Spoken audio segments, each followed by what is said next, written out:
Edward Jamerson. Tommy, Well, how's it going, bud? oh man, it's going good. I got something good to drink, something good to smoke, and I'm ready for some good stories because you are a man of a lot of stories. Uh, Yeah. if you could do me a favor, hmm in your own words, what is your description of what would be called sex tourism? Well, I guess it depends on how much money you have. At the time when I did it, I was coming off of a few good years run of a company, Mhm. and these buddies of mine, these attorney buddies, who kept telling me, "Oh, you got to go to Macau. You got to go to Macau." And all the women are beautiful. They're like 18, 19, 20, 21 years old. There's nobody over 22. There's like 50 saunas there, and they're just the most beautiful women you ever see. They're appreciative, and I just got out of a relationship with the second LA woman in a row, so I was like sort of burnt out. Yeah. And it's paid her credit cards off to the tune of like 87 grand. Yeah, I used to be a little bit of a simp. You cured me of that, but what are you going to do? What would make a man? Because we tend to hear men who are simps to be unattractive.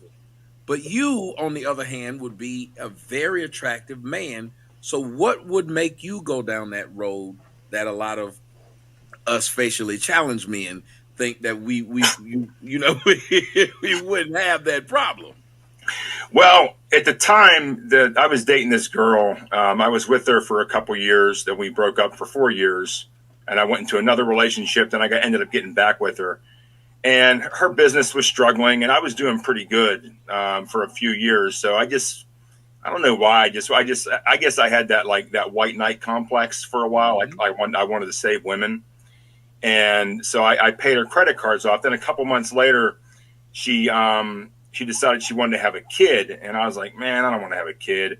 So I decided to break it off with her, and then the day after I broke it off with her, the maid called me up and was like, Mr. Eddie, you got to come. So I like hurry up and I go home, and like all of my shit's ripped out of the closets. I mean, it was insane, dude. I had this ring that I gave her, and the ring was like, it was a nice ring too. It was like 50 grand, but she gave it back. But I did just pay off her credit card, so it's like, well, yeah, why not give it back? But I guess she changed her mind on giving it back, and she went to look for it.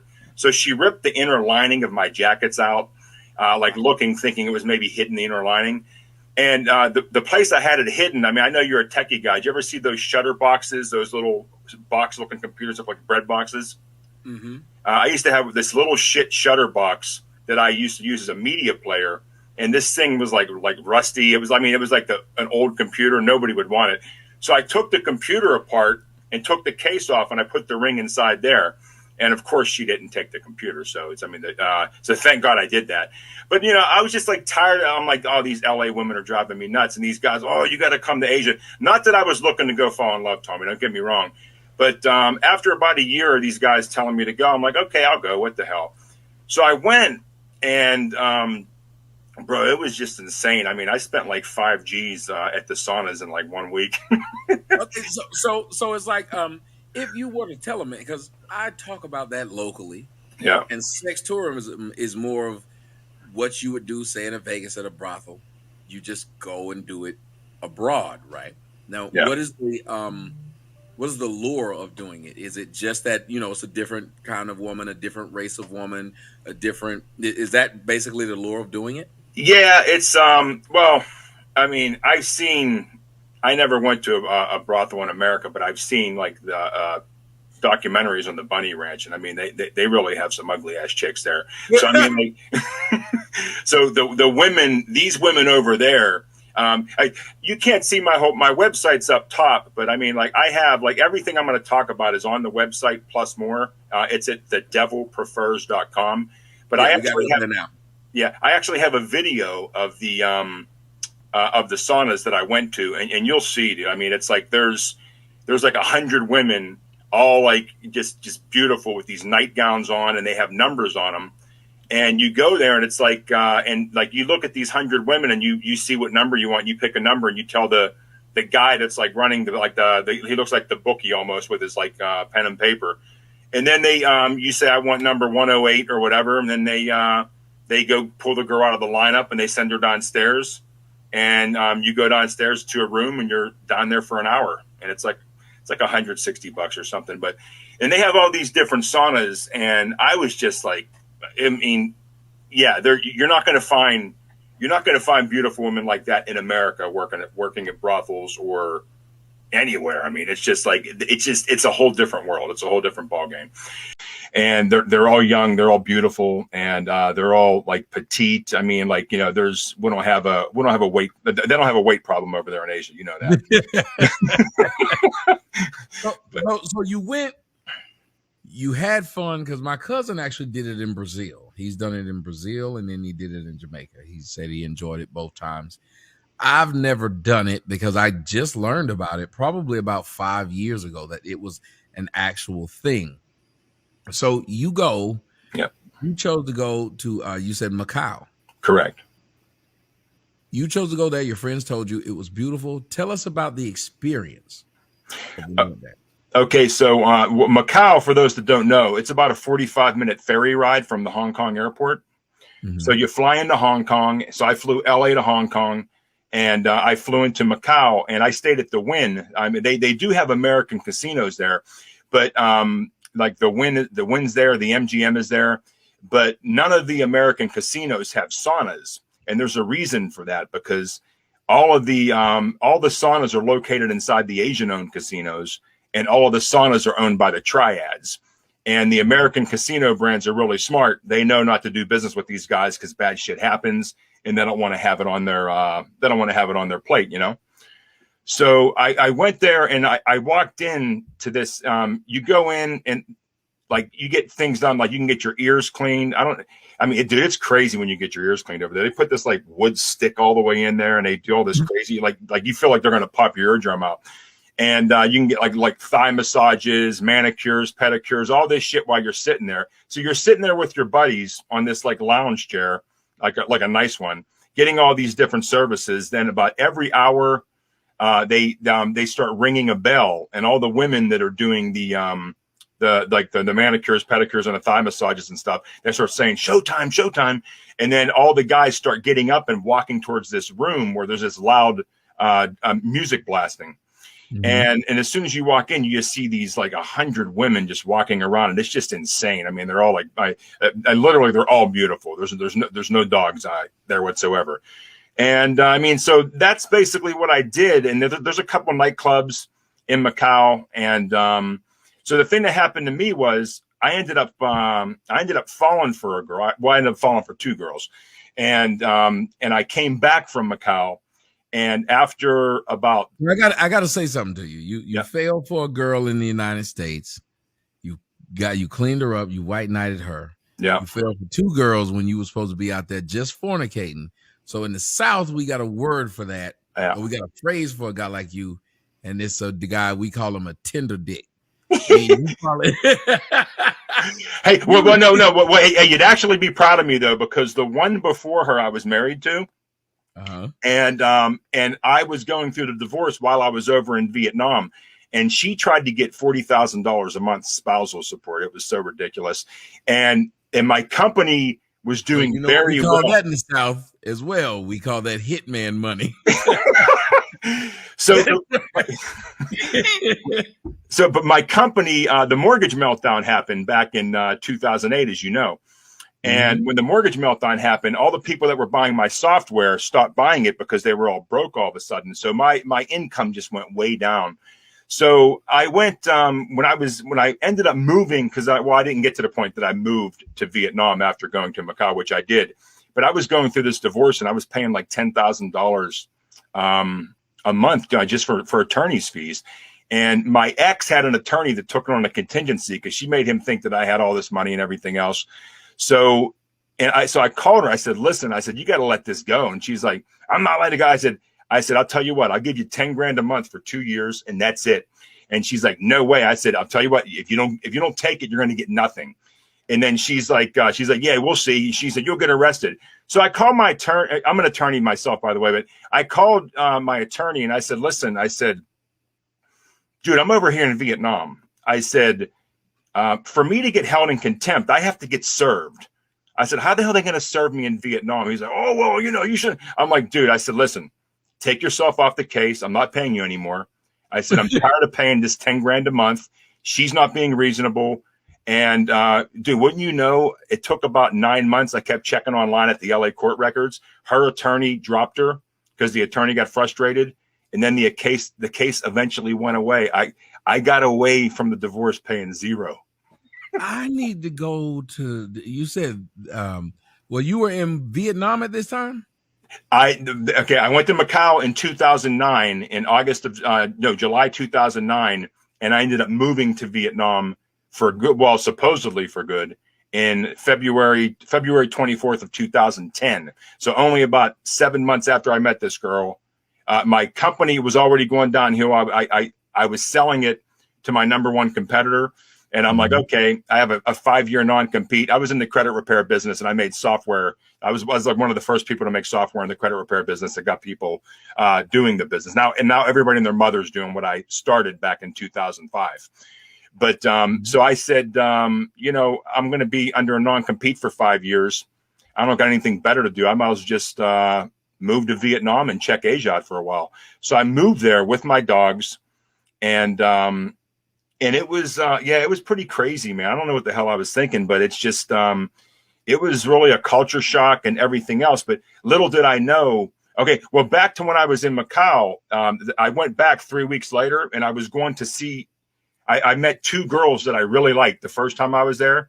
So I went back 3 weeks later, and I was going to be there for 10 days, and I was going to spend 5 days with the one girl, 5 days with the other.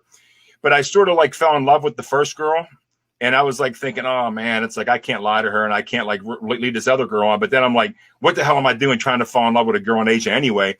So the first girl, I told her, I said, listen, I can't be with you. This is too far away.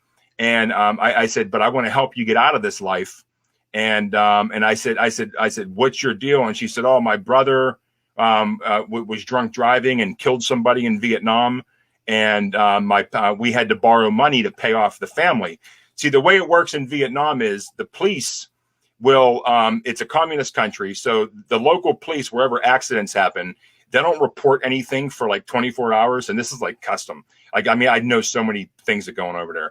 They don't report it to the main police for like 24 hours because they give the families that are involved time to decide if they want to work it out. So the thing that happens is her brother would have went to jail for like 5 years for killing somebody drunk driving. But the family of the guy that got killed, they thought, okay, well, our son is dead. We can't bring him back. We might as well get some money out of the deal. So they make a deal. The one family pays off the family of the person that got killed, and the local cops take a cut of it, and it never gets reported and it never gets reported to the communist up top. So that's supposedly what happened. And I think it did happen. I mean, it sounded good to me. I mean, it sounded like a legit story, but I didn't really care. I wanted to help the girl anyway. I was still in my white knight mode, And so I gave her $4,600 cash because that's supposedly what it was going to cost to get her out of there. And when I gave her the money, she went into the bathroom in the hotel. And then she was in there for 10 minutes and she was talking to somebody. She came out 10 minutes later, threw the money on the floor, threw the iPhone down that I just bought her, which is like $1,000 because they cost $1,000 over there at the time, threw both out and walked out and left. And bro, I was friggin' like, holy shit. When did a girl ever give money back? Right. And, but little did I know that was all part of the scam. It was all meant to get me to love her more, which I did. And then I came back, and then I ended up spending the rest of the time with her. And then I ended up going back to America. And then 6 weeks later, I went to Vietnam for 7 weeks to check it out with her. And I found a place, rented it, furnished it, then came back to America, came back to LA for like another 3 months, closed my business down. Not closed it down, but like got everybody working remotely because I was going to be selling it anyway. And then in February 24th, 2010, I moved to Vietnam. And little did I know the whole thing was planned by the triads, and I had some serious shit coming my way. But for the first year, I didn't really know that because they're really patient. But it's like, so Do you have any questions, or you want me to elaborate on Yeah, I anything was right gonna there? say, so you ended up being involved with basically what she was involved in, which is the criminal underworld over there, right? Yes, I didn't know I was though. I thought I was basically buying her out of that life, and but they did get me hooked on drugs, and when I was over there, like her and her friends, I Oh, mean, how did they get you hooked on drugs? I gotta hear this. okay, it was when I was over there, I was really bored, right? And it's like and you can't really talk to anybody, and because I mean, like my ex spoke broken English, but all the other girls, all her friends, barely spoke English at all. And they're all Mhm. smiling at you with these little cute smiles and everything. And they're all just like, and they come over and they're like, oh, you know, try this and that. And I'm just like, hey, you know, I had a few Jack and Cokes already. And I'm just like, what the hell? So I tried it and they told me it was like designer ephedra, but it was really ice. And not that Oh, dude, because not you that I, can't be just taking foreign drugs you like know what? this. Not that I probably would have gave a shit anyway, because all those girls are looking at you like, hey, you know. You can't be doing this. You know, and it's like you know, and I'm not really like I mean, I've done drugs here and there, but it's like I didn't even drink till I was 28. You know, when I was 15 years old, I drank a half a fifth of peppermint schnapps with a buddy. He drank the other half, and I got so deathly ill that I couldn't even drink alcohol until I was like 28 years old. So the good news was like my body was really strong, and I got through those formidable younger years where the brain development and all this shit happens, and I didn't really start doing shit until I was like 28. And then Mhm. that's when I moved to LA, did ecstasy once in a while, smoked weed once in a while, but not wasn't doing coke, nothing like that. So when I went over there, that was the first time I did that. But it's just but then when I moved over there, the reason I kept doing it was I don't know if you've been on. I took Adderall for a while, but that was I don't know if you had anything like Adderall before. Did you ever take it? Mm-mm. Okay, it's an upper. Adderall is like basically ice in a pill, but it's over the counter. Well, it's prescription. It's a prescription drug, Well, friends and of mine used to do it in college. A yeah, lot it's of really people. good stuff, you know. But it's like it's really easy to get. It's really easy to rely on, and you end up liking it and taking a lot to get high. But it's like, but when I was on that stuff, um, time really flew, and I was bored out of my mind in Vietnam. I just wanted the time to fly. So if you're like if you're smoking ice over there, you're hanging out with like all these cute women, like all her friends, and of course I was buying all the drugs for everybody, and it's just like time just really flew really fast. But when I first got over there, she was in Singapore. Like she sent an email, and I just had this weird feeling. And I'm pretty good with technology, and I'm like sort of like a snooper when I need to be. And I Mhm. just felt something was up, so I started checking on her computer, and I saw that she sent an email from Singapore the week before I got there, and I'm like, what the fuck was she doing in Singapore? So I called her. She was visiting her mom at the time. I was already there for a month, and I started screaming at her, and I'm yelling at her, I'm like, you fucking went to Singapore and all this other shit. So she came home that night. It took 5 hours for her to get back. And then I ended up going to this foot massage place, and then she called me and she said un un is what like how they address a guy in Vietnam. And she said un. She said I took some medicine and I think I took too much. So I go home and she shows me these pills. And I'm like, oh, fuck, man. And I was already up for 2 days. I was tired as hell. But I got her on the motorcycle and I drove her to this like local medical place. And then she said that the guy said that she'll be okay for 24 hours. And I'm like, and then now the guy doesn't speak any English. So I have to trust that she's telling me the truth. But the doctor didn't speak any English. So I would go back to the house and I'm thinking, this just doesn't feel right, man. There's like, how the hell can you take a lot of pills and be okay for 24 hours? Either you're fucked or you're not, right? And so I'm like, okay, get on the fucking motorcycle. So I get on the motorcycle and we drive. It's like 1 a.m. by now. We drive across town. All the hoodlums are out and everything.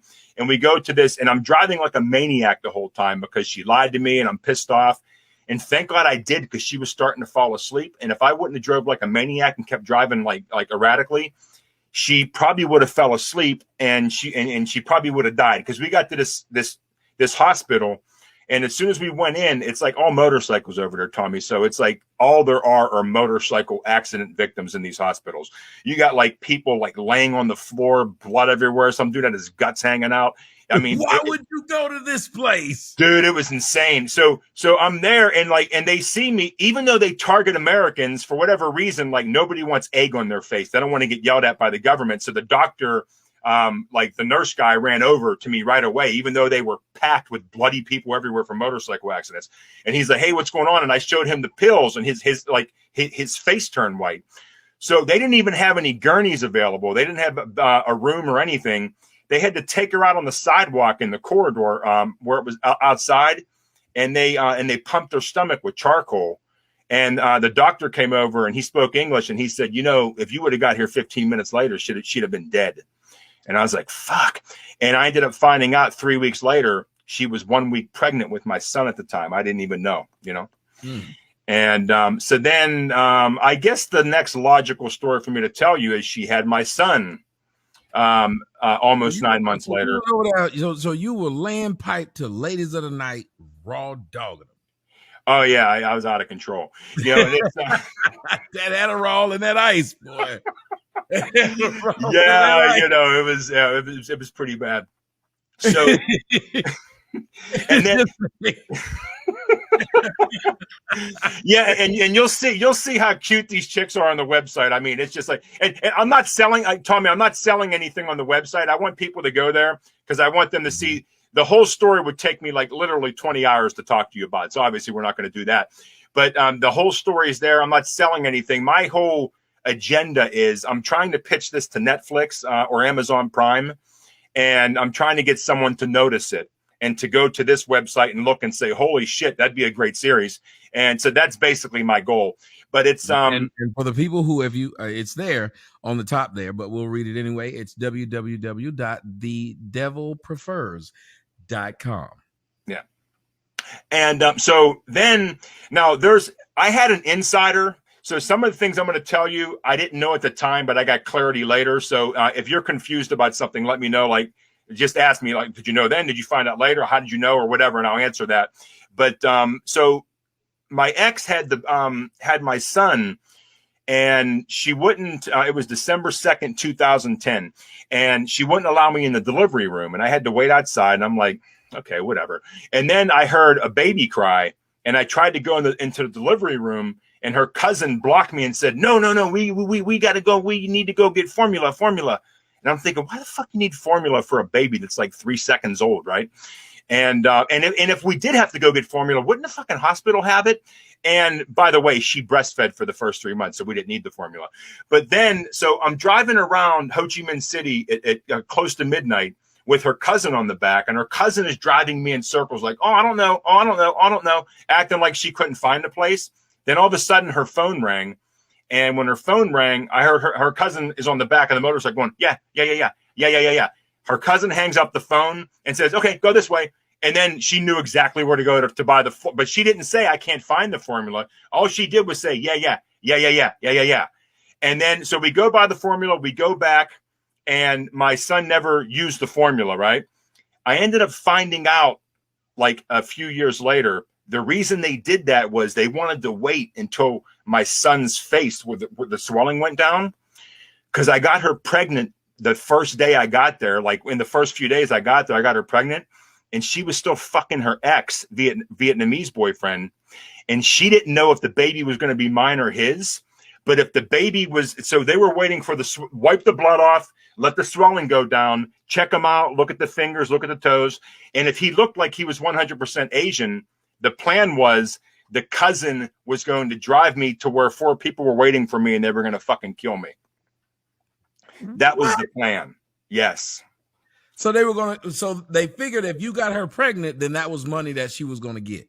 But yes, but if I went in and said, what's up with this Asian baby? What the fuck? Right. That would have been a problem. So they waited till the last second to decide if I was going to live or die. And so my dumb ass at the time, she's like, she's like, you can go to Macau. You can go to Macau and hang out with my friends and have fun. I know you're bored here in Vietnam. Just don't fall in love with nobody, right? So I'm like, hey, this is a dream girl right here. I can go like, and I'm like sleeping with her friends. I mean, it was like fucking insane, dude. I'm like hanging out with like 6 Vietnamese chicks, just doing drugs for like 5 days, orgies, all kinds of shit. Wait a minute, you still trust these people? No, no. Remember, at the time, I didn't know the You didn't plot know, was to kill okay. me. So Yeah. you just thought this chick was just had you driving around in a circle in the middle of Ho I Chi just, Minh. yeah, that's how naive I was, you know, because I didn't realize that she, I mean, the plot. No, that's one I'm not embarrassed about. Sometimes I'm embarrassed about my naivety, but that one I'm not that embarrassed about because that would have been hard to figure out. I mean, because the cousin was a little bit of a dingbat, so it's like They already got a movie about you, and it's called Kingpin. They already got a movie about you. You can't be that damn naive. Oh, Why were you bro, that it gets naive? Where were you raised? Bro, it gets worse. Trust me. Oh God! And Tommy, I promise you, I'm not a stupid guy, but I believe in God. I believe everybody has a mission. Everybody has a path. And I think I was meant to be naive because the story had to continue. That's at least the day. That's my take, and I'm going with it. But it's just so I ended up I had close to $450,000 US in Bank of China in Macau. And at the time, the Wall Street Journal was reporting that the Chinese yuan might join the dollar, and if it does, it's going to go up 40%, right? So, and it's in the Wall Street Journal. I'm thinking, shit, this might happen. So I went to Bank of China in Macau, and I'm like, I want to exchange my US dollars. I want to convert them to Chinese yuan. And they're like, oh, you can't because you're not a Chinese citizen. I'm like, okay, whatever. So I took the money out in cash, went to a street exchange place, exchanged the money into Chinese yuan or RMB, and I had like 1.6 million in $100 bills of Chinese RMB, and that's about $380,000 US. And I had it in a suitcase. I don't know if you ever had. I didn't even know the Chinese was in the RMB. Yeah. It's late. Go ahead. So I took this money, like I had it in this, and dude, money is heavy as hell. It's like a big giant block of wood, you know. So this money must have weighed at least 120 pounds. My suitcase is all struggling. I'm like putting it above in the airplane, taking it back to Vietnam. And when I go to Vietnam, I claim it when I go into Vietnam, and I buy this big giant, like 500-pound safe. And I kept it in the house thinking, you know, if it joins the dollar, then and I claimed it on the way in. So I had a customs declaration. So I said, if it joins the dollar, then I'll go exchange it, make the 40% profit if that happens. And I'll put it back in the bank, whatever. But in the meanwhile, my ex and her friend, they were cleaning my office one day. And I'm thinking, oh, aren't they nice? They're cleaning my office while I'm sitting there. Right. But, dude, they were looking for the fucking customs declaration. Because they were going to rob you. Yes. No. You're not going to believe what I got away with. It's fucking insane. And I have a video of the money on that website as I was in the customs office in Vietnam. I have all these little, I just happened to take all these pictures and videos. It was like the craziest thing. But so they stole my customs declaration, which I didn't know yet, but when things really got bad for me, I couldn't find the customs declaration, and so which means I can't leave the country with it. So I had to smuggle the money out of Vietnam, and that's not easy. But before that happened, let me go to there was this nightclub. Well, do you have any questions first? Because I'm getting ready to go on one of those 10-minute stories right now that I warned you about. Whenever I hear, I'm just enjoying the story. I mean, you'd be great by a fucking campfire. Like, I'm like, I'm being quiet because I want to know more. Okay, bro. So there's these two nightclubs in Macau called DD2 and DD3, and DD2 is the American. I get them mixed up. One is where Americans go, and a lot of Asians, and the other one is a pure triad bar. Only triads go there. People say don't go there; it's dangerous. All this other shit. So whenever I'd go to Macau and hang out with their friends, they wanted to take me to these clubs, and they took me to both DD2 and DD3. And every time I went, I almost got into a fight. And now I know why. The plan was they wanted to test my bravery because they wanted to figure out what kind of scams they could do against me, right? Mhm. And one of the things that happened was this one girl that was married to a triad boss.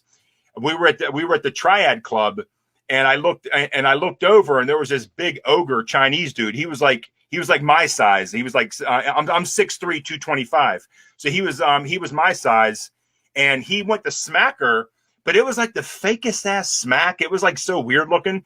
So I'm like, okay, I don't. Yeah, and I was just drunk. I wasn't thinking. I'm like, I don't know what's going on here, but I'm not getting involved. I'm gonna need you to stay away from drugs. Oh, I Alcohol. do now. Yeah. Okay, I'm just we just I'm gonna need you to stop. And they make for exciting stories, but I'm concerned a little bit. Oh my God, Go yeah, ahead. you don't want to do drugs especially over there. No, so you saw these two, and the slap didn't look real, but It looked fake, but then her Vietnamese friends are looking at me like, like, what are you gonna do, right? So I can't be a punk. Not that I was a punk, but I didn't like this girl anyway, so I didn't feel like coming to her. I didn't feel like coming to her rescue regardless. So they're looking at me, so I'm like, fuck, I got to do something. But I'm in the triad bar, so I got to be careful. I can get fucking killed.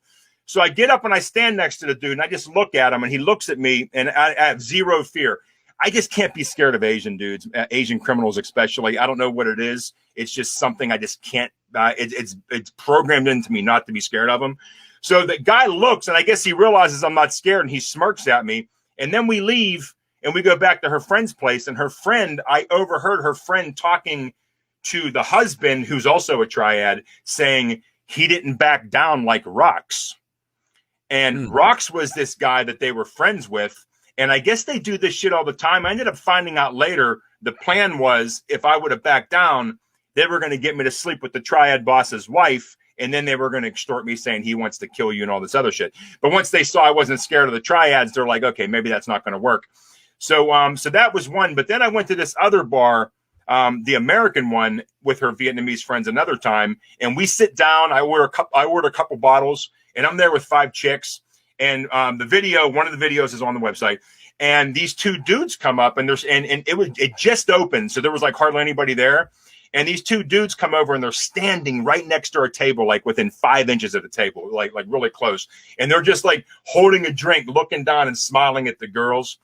And I'm just like, oh, who are these fucking cheese balls? And then I look over, and the girls give me that look again, like, are you going to do something? I'm just like, oh, for fuck's sake. So I said to the dude, I was like, hey, dude, fuck off. And he's like, what? I'm like, fuck off, bitch. So I got up. And then as soon as I stood up and got in the dude's face, there were 2 dudes. It was a black guy and an Indian guy. And that's very relevant. And I'll tell you why in a minute. So these 2 guys. It sounds like the beginning of a joke, but go ahead. Exactly. It's a black guy and an Indian guy. They both walk into a Vietnamese bar. Yeah, and it wasn't like a hardcore looking black dude either. He looked like he was a little bit of a punk, but it's just like, so it wasn't he like was light skin. Yeah.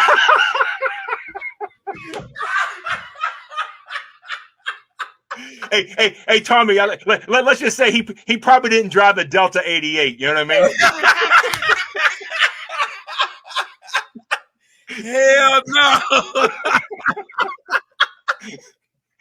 So anyway, so these guys, they driving the Impala or Malibu, right? Right. And it's so these guys they look over and they say, can you believe this guy? And I see they look over to the top of the stairs, and there's 3 Chinese dudes and this blonde-haired Swiss-looking motherfucker with a bobbed haircut. You couldn't forget this guy. He was a fucking like a cartoon. Mm-hmm. So, and those guys, as soon as I looked over, they quickly they turned their head. They didn't want me to see their face, right? So I'm like, okay, whatever. So the night ended, and I was lit by then. You know, we had a couple bottles, and I was like feeling good. We're leaving the club at 4 a.m., and those 2 dudes are outside, and they're standing there.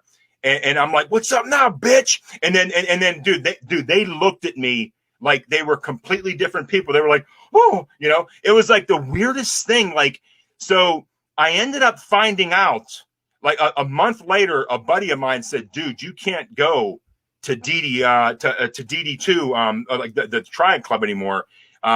These two guys that work with Anthony at the Wynn, these two cooks, they got 3 months ago, they got beaten within an inch of their life, and they were like eating out of a tube for a month.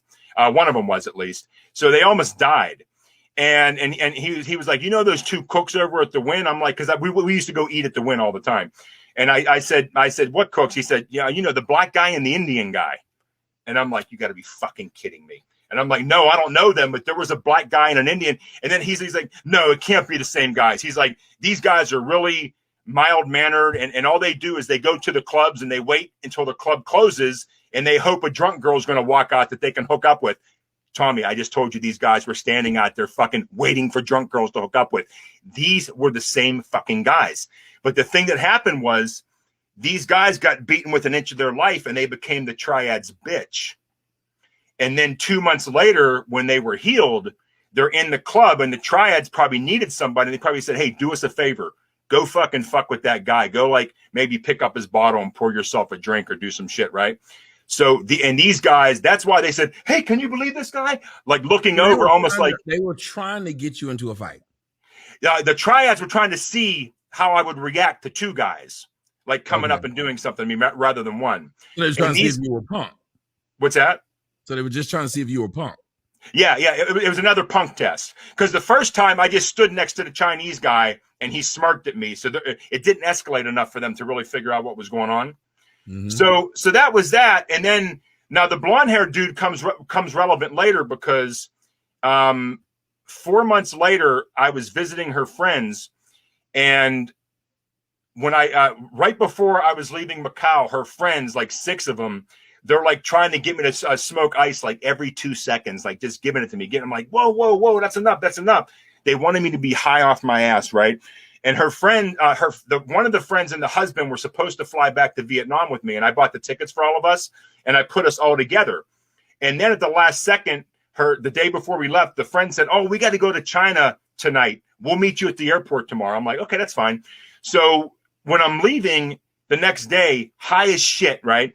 I get on the ferry, and her friend gave me a bag and said, "Give this to my sister at the airport." And the bag had a necklace, some money, and an iPhone. I'm like, okay, whatever. When I was 10 minutes into the ferry ride, I got a phone call from the Triad husband, and he said, "Dude, we're not meeting you at the airport. I'm really sorry. I feel horrible. But I got to tell you something. We've been scamming you since day one. Your son's mother's been scamming you. Everyone's been scamming you, and you're going to have a huge problem in the next 24 hours. So, dude, I was going fucking nuts. I'm calling my ex. I'm like, "You fucking whore." And I'm like, and she's like, "I don't know what's going on. I didn't do," and she's denying everything. Right. So I get off the ferry and I get on the train to go to the Hong Kong airport.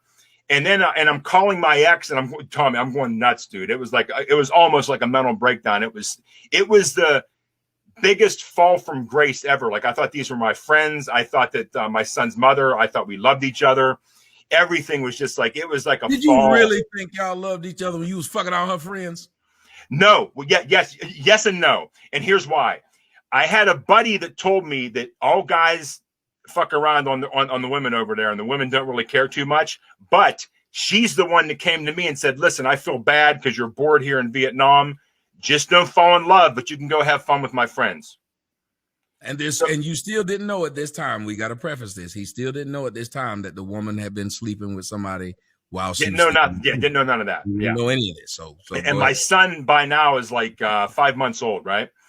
So I go. And I get off the train, and the Triad husband of her friend calls me again. He's like, "Oh, where are you?" I said, "I'm at the airport." He's like, "Really?"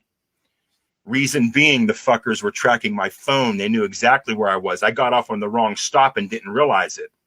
So I had to hurry up and get back on the train.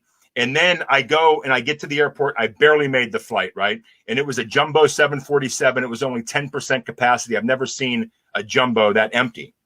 And when I go to sit down, there's the 2 seats next to me that I bought for her friends that didn't come. There was an old Vietnamese guy and a lady sitting in those 2 seats. I'm like, what the fuck? So I sit down, and the guy says to me, he's like, did you have fun visiting the girls in Macau? And I'm like, how do you know I was in Macau?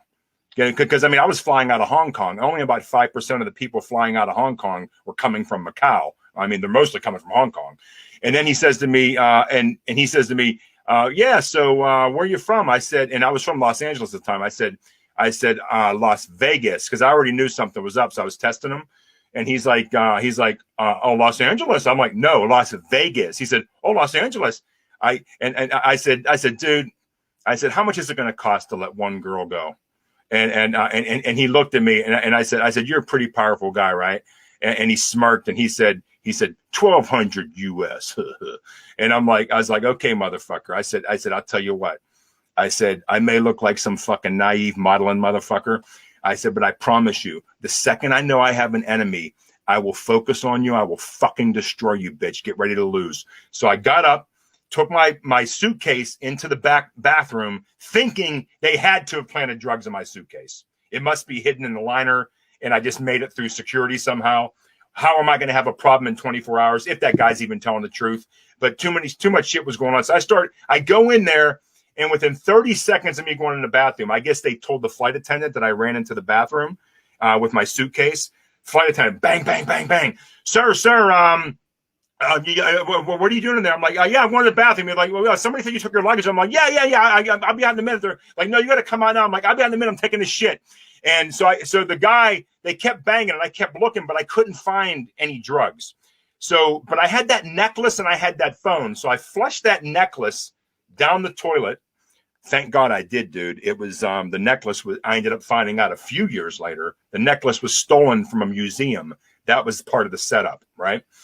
And but I couldn't get rid of the phone. The phone wouldn't fit down the fucking toilet with that blue shit. You know, the toilets are not big enough to fit an iPhone. So I shoved the iPhone into the toilet paper liners, and I opened the door. And I said, lucky for me, it was 4 gay guys, right? Like 4 gay Australian flight attendants. And it's like, and they're standing, I'm like, dude, I know this looks bad. I said, let me tell you what happened. And I told them what happened. And I said, listen, I was in there looking for drugs.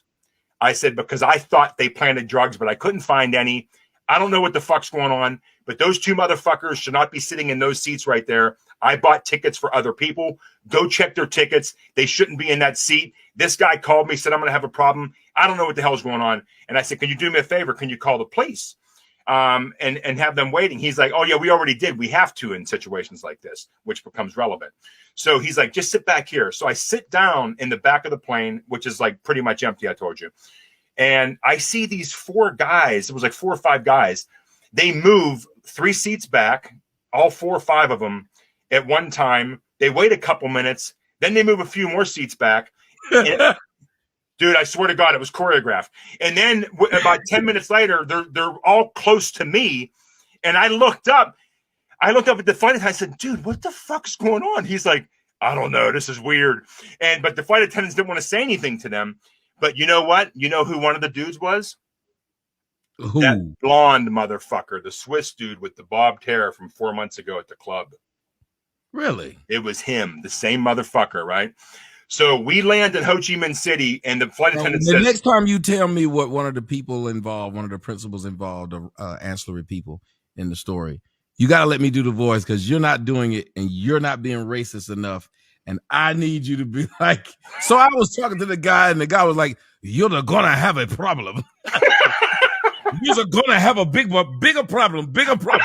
I'm gonna need that because I don't like when you're giving them Americanized voices. I think that is more racist than just giving them the voice they deserve. So I'm going to do it, the voiceovers, whenever you get to those parts. So go ahead. Okay, I'll give you that. So then everybody exits the plane before me, but dude, I know, hey, Tommy, I swear to God, I'm telling you the truth on everything. I think you can see the authenticity coming across. Trust me, I was a successful attorney. I'm coming on here saying I was banging hookers and doing drugs. It's like, so, I mean, it doesn't get any more honest than that. And I wear my heart on my sleeve. I've always been like that, you know, so it is what it is. I mean, I'm not telling any lies here. I promise you. And my website has I have all the receipts. I mean, everything, the pictures, the videos, screenshots. I have receipts. Do you have any of those videos of those times you were spending with those ladies of the night, though, is all I want to know. Oh, yeah. There's a few. I have one. I have one with like a little 4'10" one, like walking on my back when I was in there. I don't want to see her walking on your back. I want to see more than that. No, yeah, no, all you can see is my forehead. Don't worry. No, I'm trying to get the real footage, but yeah, no, I don't have any of that. No, I might. I don't know, but it's just. But so there's these two guys standing in the exit row, dressed as Buddhist monks, and I quickly look out the window to see, like, I'm like, okay, Ho Chi Minh City Airport. Is there like a view of the mountains or some bullshit? Like, why are these guys standing in the exit row waiting? And I looked, and there was just like the trolley way. There was no view, no reason. They weren't waiting for anything. They were obviously waiting for me. So I said, hey, dude, get the fuck off the plane. And they looked at me really angry, and they got out. Number one, they weren't real Buddhist monks, I'm sure. But the plan was for them to leave after me because they were going to witness me moving something from one pocket to the other. So the whole thing was so detail oriented and planned. But so as soon as I walk out of the airplane, there's 15 cops lined up in the walkway that like walks into the airport. What do they call that? The corridor, whatever the hell it is. I know what you're talking about, but I know there's a name for it, and I don't know it. Yeah, I'm hitting a mental block. But it's so they're standing there, and as soon as I walk out, now remember, I was pretty wired at the time too. My heartbeat's going, everything's going. I walked out, I'm like, did you get those fucking guys? And like I came out like a fucking lion, right? And they were probably expecting some dude to walk out all meek, like, oh my God, there's cops here. So as soon as I walked out, I saw these like most of the cops just smiled and stood back, like, holy fuck. And then the guy comes up and talks to me that speaks English, one of the cops. And I told him, I said, hey, that guy was there. He shouldn't have been in the seat. And I'm talking. And he's like, wait here. So he goes in, he talks to the pilot. Wait here. What's here? There you go. Don't do it. He did not say it the way you said it. You'll wait here. I go. Yeah, I think that's more. Yeah, that's like a more of a Chinese or a Japanese one. Yeah, the Vietnamese guys don't sound like that. But whatever. No, we'll run with that though, because most of the people. I don't know any other accent. I don't know. So sorry for your mother. Yeah. I feel sorry for your mother. What was that off of? Like that was off one of those old. What? That's off of like don't be a menace, Central or something. A menace to society. Menace. Yeah. I knew. I couldn't remember the name of the movie, but I remembered it. Mm-hmm. But so anyway, the cop goes in. He comes out and he has that phone that I had shoved in where the toilet paper was. And he was like, yeah, here's your phone. I said, ain't my phone, dude. And he's like, no, it's your phone. You got to take it. I said, listen, I don't know what the fuck's going on. And I told him the story that I said that I'm supposedly being set up and this and that. And I said, that's not my phone and I'm not taking it. And he's like, you got to take the phone. I'm like, I'm not taking it. He's like, take the phone. I'm like, fuck you. I ain't taking the phone. So he eventually relented. And I told him, I said, you keep it, dude. I said, my gift to you. And at the time in Vietnam, it was $1,000 US to buy an iPhone. So that's like 4 months salary for that dude. And I was just saying, you take the fucking phone, right? And the reason he wanted me to take the phone so bad, I ended up finding out later, was the phone was an exact clone of my phone, right? Mm-hmm. And the thing they and then okay, I'll tell you what in 30 seconds I'll get to that. But before that, the airplane pilot comes out then, and we start walking towards customs, and he's walking with me. He said, "Just stay calm, don't worry. I'm not pressing charges." I'm like, "Why the fuck would you press charges against me?" He's like, "We're required to in this situation, not suggested. We are required to." But he said, I refuse to press charges against you, though, because I believe you. And so the plan was to get me taken in one of those rooms, like, where they question like you. The luckiest man. Dude, I'm lucky as fuck. You have no idea. You keep getting in the fuck shit. And you have no idea. Tommy, this isn't even 10% of the story of my luck. And it's just, so we're walking, and then I go. So now they were going to take me to a holding room if the guy would have pressed charges. That's all he needed to do is say, okay, I'm doing what you require me to do. Mm-hmm. I sign off, I press charges. But he wouldn't do it, so they couldn't arrest me. So the plan was to arrest me, take me into one of those rooms, turn on that phone when I'm not looking, because it was an iPhone 4S at the time, because that's the newest iPhone back in 2011. So I had an iPhone 4S. And the cloned phone that I didn't know was cloned, her friend just said, give it to my sister at the airport, was the same exact phone, same color, same everything. They were planning on turning on the cloned phone and handing it to me and saying, is this your phone? And I would have looked at my contacts, my messages. I would have saw my mom. I would have saw whatever. I would have been like, yeah, that's my phone. And they would have said, are you sure that's your phone? Yes, that's my phone. And I would have said, it's mine. But guess what was hidden on that cloned phone? Child pornography. I kind of figured it. Yep. So that was the plan. It's hard to tell in Asian countries because you can't tell if it's children or adults. Oh, no, dude. No, well, no, I didn't put those pictures on there.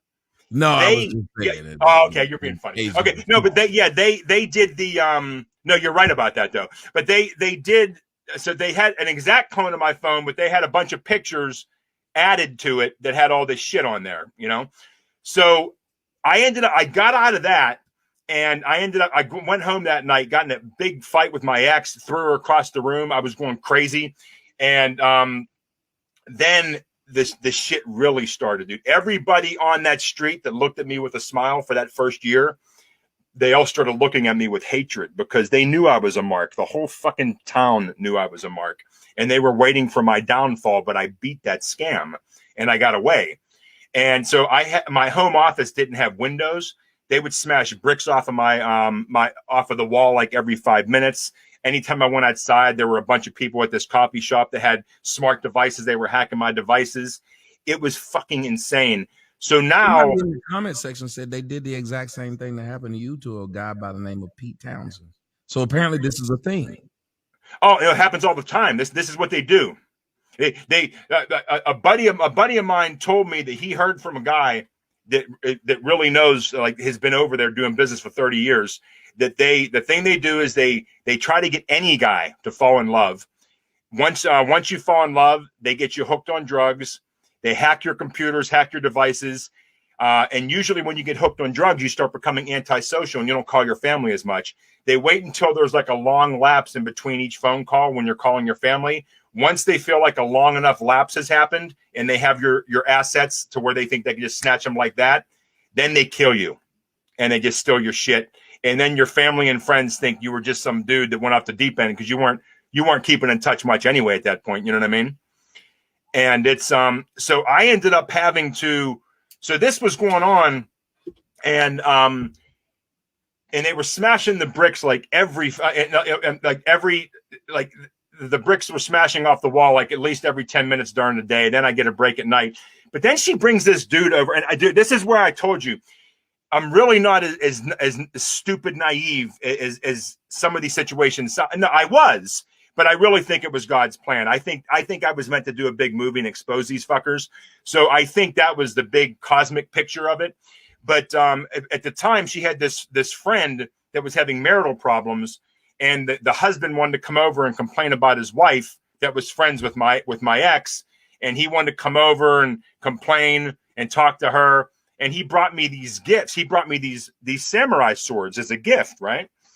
And I'm thinking, why is this poor Vietnamese dude fucking bringing me these swords? I mean, I don't know if they were expensive or not, but why is he bringing me a gift just to come over and fucking hang out? So I didn't think too much of it, but I did a little bit. But I'm just like, but at the time I was just doing drugs. I'm like, whatever. So then my ex comes into the room, sits on my lap, and starts kissing me for like 5 minutes in front of this guy. And I'm thinking, whoa, she doesn't like show affection in front of people. What's she doing? Then she gets up and leaves after 5 minutes. And then the guy is sitting there in my office, and I'm on the computer, and he stands up and he picks up one of these swords and he starts holding it like really tight and breathing heavy. And dude, he was trying to get himself psyched up to fucking chop my head off. But the guy fucking chickened out. Because I was state champ in judo when I was like 16, and I had my gold medal behind me, and he asked what that was before that. So I guess he figured if he gets one slice with the samurai sword, I'm a lot bigger. Maybe I'll still fuck him up, whatever. So he didn't do it. But that's another time they tried to kill me. She was poisoning my food all the time. I was constantly getting sick. And who hired these people? Dr. Evil? Yeah, well, you know, it's now remember, I have close to 500 grand. I had about 360,000 worth of Chinese RMB, yuan, whatever, And I also had about 120 grand worth of US money. So I had all that money in my house, and I had a lot of it in the safe, and I had some in the ceiling, and I had a really good lock on my office door. Like, you would have had to really bust it open. It was like but they could have took it. And I asked somebody, I got an insider after I got back to the United States. I knew somebody that knew them that was secretly communicating with me. That's how I got a lot of this scoop. And I said, why didn't they just fucking take the money when I was in Macau? Why the airplane scam?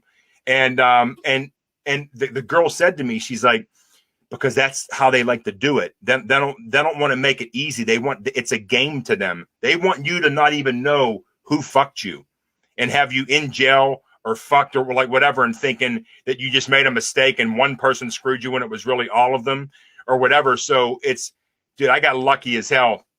But is there anything you want to ask about that before I tell you how I smuggled the money out of Vietnam? Just like I asked, all I wanted to know was who hired these people. I said, it was the triads now. And the funny thing is, the guy I ended up finding out that approved this is a billionaire, and he owns all of the saunas. His name is Louis Liu. He looks like a fucking monkey. The guy's a fucking jerk off, right? So I ended up finding out that he was the godfather, even though on paper he only owned some Chinese restaurant or something. And I got all kinds of inside scoop. And I found out Ricky Tan. What's that? What was his name? Ricky Tan? Ricky Tan? No, Louis Liu. Oh, okay. And so this guy, so I ended up, I had a picture of his business card that somebody had, and I took a picture of it one time. And this guy said, the guy told me this guy is like one of the most powerful guys in all of Macau. He owns all the saunas. And this is where that cosmic shit comes in. I just decided to take a picture of the business card, and I saved it. So after I realized what happened, I had the guy's business card. I sent him a few emails. He didn't answer, obviously. And then I'm like, fuck it, I'm going to call this guy. I never talked to the guy, right? And you know what? I knew the guy was the boss because one time I did see him in the 18 sauna. And when I was at the sauna, like getting like a thigh massage or some bullshit, he walked in, and all the girls that work there, like the manicure, pedicure, thigh massage girls and everything else, they all like got really tight and like scared because the fucking big boss walked in, right? So I knew this guy was important, and it was this guy. He was the guy that owns everything. And this guy's a piece of shit, Tommy. You know, one time my ex came to me crying. There were certain times she did love me where she tried to protect me. And she came in crying one time, like, because I can tell there was a lull in the scam and nothing was going on. And they must have threatened her. She came in crying. She's like, I just saw on the news that they're stealing babies and chopping them up and like taking their organs. And I'm thinking, okay, well, our son's only like 3 months old. Why the fuck would they? They're not. He doesn't even go outside. What are they going to do? Come in the house? Her fear was so evident. They must have threatened her with that. So when I got back to America after escaping all this bullshit, I thought these motherfuckers are going to threaten to put their hands on my son. These fucking scumbag, pussy ass triad motherfuckers that send little girls to go do their dirty work because they're fucking cowards. And I said, okay. And that's when I wrote a big blog and back in 2012 and just started hammering it everywhere, going to different message boards, all this shit. And that's when I started calling this triad boss. I called him on Skype and he answered. And I was like, hey, Lewis. And he hurried up and hung up. And then I called back the next day and it was an answering service. Dude, this guy's a billionaire triad, but I fucking took his complete punk card. And I owned the guy's soul because I had zero fear of him and he fucking knew it. And I put his picture out there and his name and everything else already on this blog. So I had them in a funky spot because I had them to the point where if they killed me, then it would be publicity. And I already exposed a lot of their bullshit on this blog back in 2012.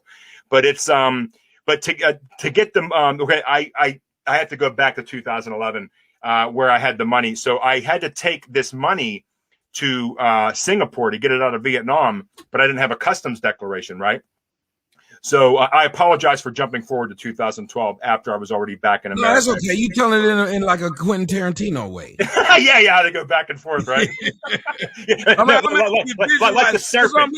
I'm actually visualizing what you're saying. It really could be a movie. Because I'm just something I can visualize the bad guy. I can visualize all this shit you're saying. I can visualize it. So please continue. Oh yeah, I got pictures of that billionaire Godfather on the website also. And you know what?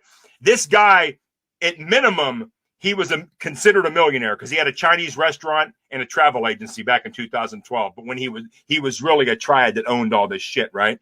And the guy, since 2012, he closed that company, got rid of his website, changed his phone number, and changed his email. Dude, I completely bitched this guy down into the fucking dirt. It was the best ever.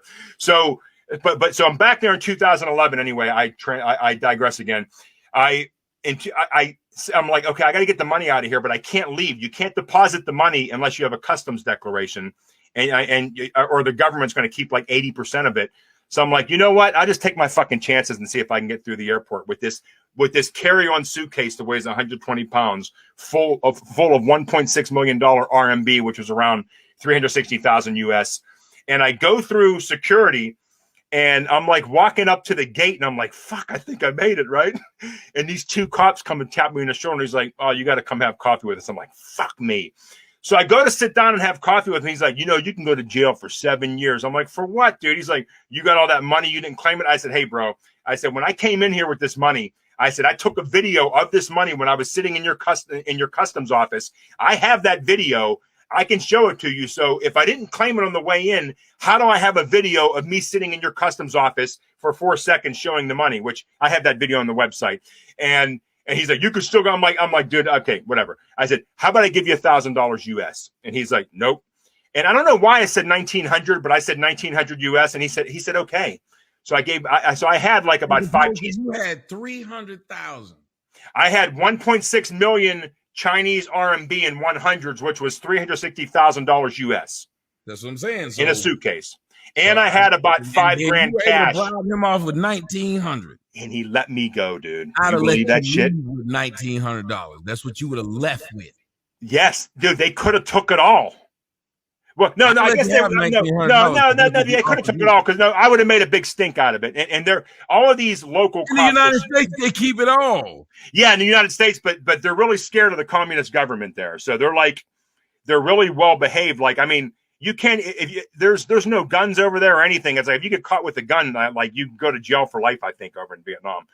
So and somehow, like that government was so brutal, they somehow got all those guns that were there from the Vietnam War, and they got them somehow.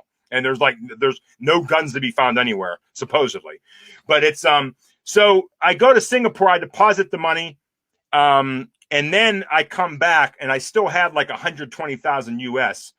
And they were smashing the bricks off my house. It was just fucking insane, man. And I'm like, I got to get the fuck out of here. But I was like, so my buddy Yanni flies in to help me get out of there. And it was on July 11th of 2011. And it was his birthday. So I took him out to dinner. And then the next day it was his birthday again.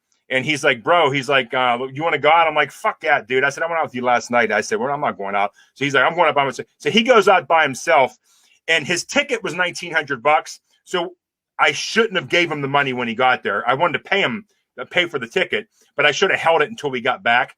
But as soon as he got to Vietnam, I gave him the $1,900. This dumbass goes to some fucking club. He's playing pool. People are buying him drinks. Next thing you know, he wakes up in a fucking alley with all of his money gone. They Mickey'd his ass. They gave him a roofie or some GHB or some shit. All of his money was gone. So I had to give him another $1,900 because I felt bad. And it's like, but then the next day we ended up leaving, and I got my dogs out of there, and I barely made it through security with that 120,000. I got lucky again. I had these cargo pants on, and I had 60,000, which is about this high of a stack. I had 60,000 in one cargo pocket, 60,000 in another. And I'm going through, and this Vietnamese lady with a wand kept she's like, and she smacked my thigh with the wand. And I'm like, fuck, they must have saw it. How the hell are they seeing money with this? So, and she pointed to the conveyor belt, like put it through so they can go through like your luggage does. So I put the money on the conveyor belt, this stack of bills like this high now, because I'm on top of each other. I put it through, but the people in front of me were getting sweated for something.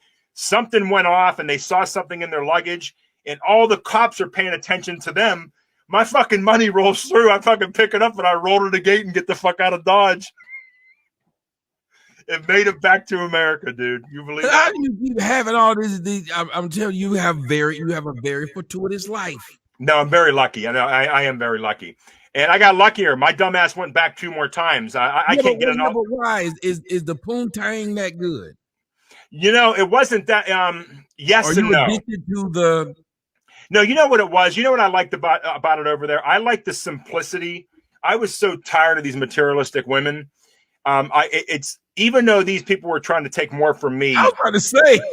Yeah, no. It looks like hypocrisy now. I mean, it's like, yeah, it's probably it's a bad analogy at this moment. Yeah, that's gonna be what the name of our movie is gonna be. Hypocrisy now. No, but I thought I was going over there and being with these salt of the earth people, right? And it's like in something, and like I said, I had the white knight bullshit going. And dude, you and Stefan Molyneux cured me of that white knight bullshit. I mean, really? It's like, you know, I am so not that now. I mean, it's like my girlfriend now is she's a Republican. I don't believe in any of this woke bullshit. All this like feminist stuff. It's all a disaster, dude. And it's like, wait. You've been a fan of mine? I've been a fan of yours since 2014. Well, there it is, dude. I got 2,000 hours of you under the belt. Nice. That's why I know all the little things you're saying. I know about the guy smiling with the teeth. No, but I know about old shit too. It's like I was laughing my ass off with the jazzy beef. You know, Littlefoot's. You know what I mean? No.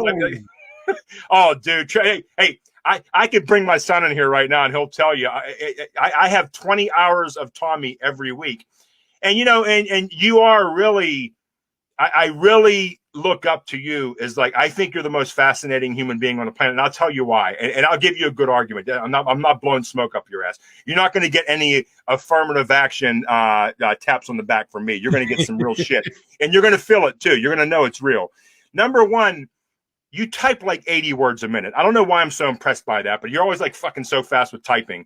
But the thing that gets me is you can go on these like 3-4 hour rants that are like so beautifully put together. It's all like, I'm an attorney and I have a lot of smart attorney friends. They're closing, some of my trial attorney buddies, they're closing arguments that they prepare for months. Their closing argument is not as good as some shit you do after taking a Red Bull at 3 a.m. and deciding you're going to talk about something. And so that's what impresses me about you the most. But another thing, I'll tell you the other, it's not just that.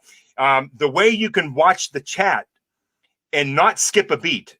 Your eyes are like bing, bing, bing, bing, going over to the chat, and you're giving this beautiful dialogue that's like so well put together. And Stefan Molyneux, I think I love the guy. I haven't listened to him in a long time though, because he got kicked off of YouTube, and I'm like, I just didn't have the energy to follow. But I had the energy to follow you wherever you went. But him, even though he can put together a brilliant philosophical argument like you do it, I think, just as good, if not better. But you have an element of poetry in your arguments. Like somehow you just make people think. It's not just an argument. It's something that's beautiful that's in there, like a message, like a hidden message. So you got the eye thing going, you're watching, and you're doing this all while you're watching the chat. But then the thing that like really kills me is 800 on your math SATs, impressive as hell. You worked in the tech industry, impressive as hell. You have a photographic memory where you know the top 40 of every genre of music since 1975, pretty much. And you can just talk about any song, like any song you can remake at the drop of a dime.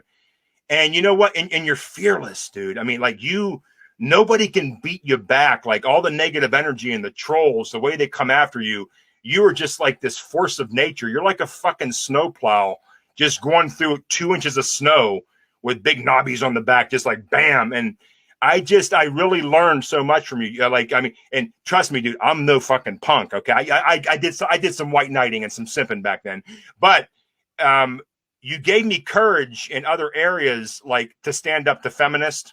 Not that I was scared of feminists, but I wouldn't have stood up as quickly as I do now. I call And I bullshit don't on think there's anything wrong with where you were, because a lot of men, and that's why I wanted you to explain it, because they always tend to think men would only think the way you think if they were ugly or broke, and neither is the case, because in the United States, a lot of us are doing what? We're being pushed to feel and believe a lot of things. So if we were raised in this environment, we'll become adults and think white knighting is normal. yeah. This is not just a you thing. It's not just a broke guy thing. It's not just an ugly guy thing. It's one of those things where it's pervasive amongst Americans, that it is a man's job to take all these things. It's a man's job to, I saw a woman on my Instagram. They were talking about these other men pay for everything. And it's just, they really love putting the pressure on men to pay for things, to make life comfortable for a woman. But they never really say that, especially in the westernized world, they never say that it's a woman's job to make things easier for a man. Yeah, you know, and you're the feminist thing you did, where you went after the thing you did on the women's basketball, the WNBA. Oh my God, that was fucking poetic, man. You broke it down in the terms, like you just made them look like idiots. Like why do you like people want to spend millions of dollars to watch layups all day? Like, you just kept coming. Every sentence was gem after gem after gem. And you know what? I'm pretty hardcore like you now when it comes to all that stuff. And I have a girl that appreciates that. A lot of women appreciate a guy that's strong. They don't want to be treated like Fabergé eggs and treated like they're helpless and this and that. And it's like, it's good to hold women accountable. And it's, I love the way you do it. But the trans movement, the feminist movement, all these movements, it's based on pure narcissism. And they're never happy. I mean, you know, and I have a couple gay friends. I have friends of all different races. And this one girl that I'm friends with on Facebook, she's gay. And I said to her right away, we get in arguments once in a while.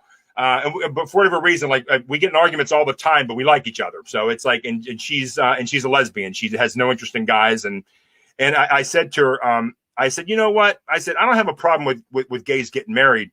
I said, but what's up with doing a beeline right to the friggin' baker the second the marriage was granted by the court? Did you really have to go and rub it in the Christian baker's face? And I'm not talking to her. I'm talking about the gay movement. And these movements, they just don't know when to stop, you know? Once they get one thing, they want more. They want more. They want more. They want more. But anyway, I didn't mean to go political on you. No. You made me feel good about who I am. And you talked about something that, even though you may not see it, it still has some relevancy in the discussion that you're talking about what you're doing. Because a lot of what, and if I'm not mistaken, a lot of what drove you to even going there was the westernized feminist and dealing with them and what you had in the relationship here. So you like, let me try something different. Yeah. And you know, another thing that I saw over there, that they didn't have shit. I mean, they were really poor. I mean, I had a nanny that I paid $100 a month, a live-in nanny. Paid $100 a month. She wasn't that good, but it's just like, but hey, $100 a month, come on. So, but the women over there, it was really strange. They don't have anything. And the women in Vietnam, like, they're the strong ones. They're the ones that have to go out and work. The men usually it's the men that are lazy. So the women are the ones keeping everything together. But I'd watch, and all the women would sit around in a circle, and you'd see that they're happy. They're not like looking at this person's purse and this other girl's purse and trying to one up one another. It seems like they're genuinely happy, even though they don't really have anything, you know? Yeah. And it made me think, like, okay, where do we go wrong with Western society? And I don't know. That's what attracted me to Asia in the first place, is that soul of the earth, simpleness of it. I don't want to say I think that you got the triads and all the other people who are there, because somebody said something to me, and I want to get your thoughts on this. They said that one of the things that come along with sex tourism is sex trafficking. They're all trafficked. I'm glad you brought that up. I would have forgot. I'm glad you brought that up. Here's how it really goes down. Okay. I was told by my lawyer friends, who I'm not friends with anymore, because they don't like me, because when I went to war with that triad boss, I was fucking up their pussy spot, and they wanted me to back off. And I'm like, no, the dude fucking threatened to kill my son, tried to ruin my life. Fuck him. So we're not friends anymore. But they told me that these girls are grateful. They're happy to make the money, this and that. But the way that it goes down with all these saunas, They're all trafficked. And here's how they get trafficked. The fathers are losers, right? The fathers are gamblers and drunks. The fathers accumulate these huge gambling debts, and somebody, some local triad scumbag in Vietnam or whatever Asian country says, oh, you know what? Yeah, you owe all these gambling debts. We'll wipe them out, but we want your pretty daughter. And that's how it goes down more than 90% of the time. So the daughter gets sold by the parents into human trafficking and sex slavery. Wow, that's crazy. I watched Young Guns, and it was funny. There's a story in Young Guns 2 where Doc Skurlock falls in love with this celestial, not two, is one, the celestial bride that was with, rest in peace. I forgot his name, but I just love him as an actor. The old guy though. But they said that they got the daughter because the Chinese guy worked at the dry cleaners, and he ended up burning one of their shirts or destroying one of their shirts. And they took his daughter. Like, it's this thing of where the men would sell their daughters to pay off debts. Like, yeah. That's kind of scary that this is a thing, an exchange that is normal. Yeah. Yeah, it's really sad. I didn't, like I said, I didn't know any of this until later. I ended up finding out after I was already with my ex, and she told me how shit really works. And that's one of the times where she was actually loving me. I mean, like, she was like bipolar, so it's like sometimes she was trying to kill me, sometimes she loved me. It was really strange. But they, yeah, for the triad, so she was tripolar. I'll be here all week. Go ahead. Oh, yeah. Another thing they did, they're really clever with phones. I mean, like with computers. I mean, and Tommy, I'm really good with technology. Trust me. I'm like, I watch this podcast every week called Security Now. I'm a security guru, even though I don't have any formal training in computers. I'm really good with it. My programmer for my software that I made has a master's degree in computer science, and I tell him what to do to protect his computer. That's how good I am at protecting stuff. But they had me so bad. I was calling my mom on Skype like every day, and she wouldn't answer. And I'd hear her voicemail. I'd leave a voicemail. And then for some reason, it's where I think divine intervention came in. I got this idea in my head. Why don't you not press her contact, but why don't you use the dial pad and dial her phone number, which I did. As soon as it rang, one ring, she answered. I'm like, Ma, where you been? She's like, I have my phone with me the whole time. I said, I've left you several messages. She's like, I never got a message from you. These fuckers, Tommy, they had me hacked, and they were listening to all my phone calls and everything for months. And anybody I called, they were recording their voicemails and setting them up on some server that they controlled.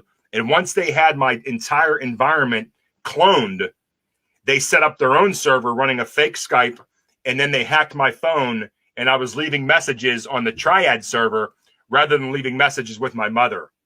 Damn it. Yeah. And one of the times, why don't them Triads kill you? What are they trying to do to you? If they tried to kill me a few times. They tried to kill me as recently as a year and a half ago. I have a picture of it on the website. But it's hey, I wish I was selling something at the website. I sound like I'm selling something, but I'm really not, other than trying to get eyeballs on it. No, I just want you y'all make sure y'all go see the story and see more of stuff, because there's only but a limited amount that we can do here, but you can go and see more. And I plan on having you back after this, because this one's a late show, and I want to do another one where we talk more about it. But guys, if you guys want to know more about it before he come back, go to www.thedevilprefers, that's PREFERS.com. Go and see the evidence he has to back it up, because I know a lot of y'all are saying this is some fuck shit. So you can go and see, you could go and check out his stories, his pictures, the video, all of that in one place. Just for any of you guys even considering this idea of going abroad, sex tourism, going abroad to get abroad is what I used to call it. But if you're considering doing this, there's always the beautiful stories that you hear, but the underworld stories like this from my brother Edward Jameson, you never really hear people, because even if somebody's been through this, like you said, they're not gonna tell it. Yeah, they're like, or they're not going to know. They're not going to realize exactly what happened. They're going to think they made a small mistake when really everybody was involved since day one, you know? And it's just, so, hey, so that was another thing that happened. When do you want to end this, Tommy? I know you have to go somewhere early in the morning. Well, yeah, but I'm still enthralled. Okay, cool. Well, let me know. I won't be offended. It's like like I said, I appreciate. I mean, you're like my mentor, my idol. So it's anytime I get with you, I'm thrilled anyway. But so another thing they did was, and this happened when I went back in 2014. I had a Google for Work account, and I was trying to call Google customer service.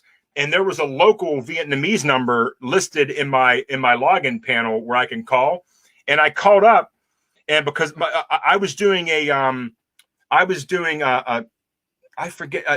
trace route, and or I was doing a DNS test. I can't think of the damn term right now, but my Google domain was resolving to a mobile IP with Vietnam telco. And I'm like no, Viet Mobile. I'm like, what the fuck? I'm like, Google is running a server on somebody's cell phone. It didn't make any sense. So I called this support number, and some English speaking guy answered. I said, you know what? I said, what's going on, dude? I said, your IP's resolving to a cell phone in Vietnam. He's like, oh, Google has servers in Vietnam. I'm like, Google doesn't have fucking servers in a communist country. Are you out of your mind? And dude, it was a triad answering the phone. They had my whole entire environment cloned. So if I went to Yahoo, it was a fake Yahoo. If I went to Google, it was a fake Google. Everything was fake. They had me set up on some hidden underground clone of the internet where they can control what went out and what went in. And the crazy part, I'm one of those speed test freaks. Like I do a speed test like 10 times a day to see what my internet's doing. My internet at the time was like 20 megabytes down, 20 megabytes up. This is back in 2014 when I went back again. And at the time, one of the internet lines going into Vietnam got eaten by a shark or some shit. And so the internet was really slow everywhere, but where I was at, it was really fast. And the reason it was fast is because my whole internet was local. It was like in the same building. My Yahoo, everything.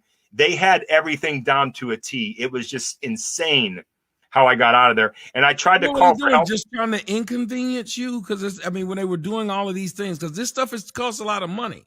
Yeah.